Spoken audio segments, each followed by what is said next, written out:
Okay, so ito guys, si ating item number 88. Ito yung ating Tuk-Tuk brand. Okay, sikat yan guys, alam niyo po ba yan?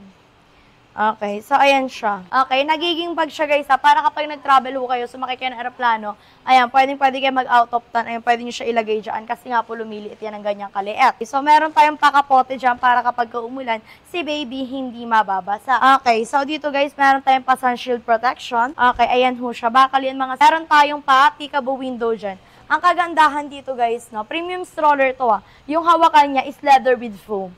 Leather with foam ang hawakan. Okay, tignan nyo naman yung quality guys. Ayan no, foam yan. Okay, meron tayong pa safety belt, leather with foam yung kanyang armrest. Okay, footrest, tapos standby footrest. Okay, so sa likod guys is merong lagayan ng gamit si mommy. So sa ilalim, meron tayong pa basket, lagayan ng gamit ni baby.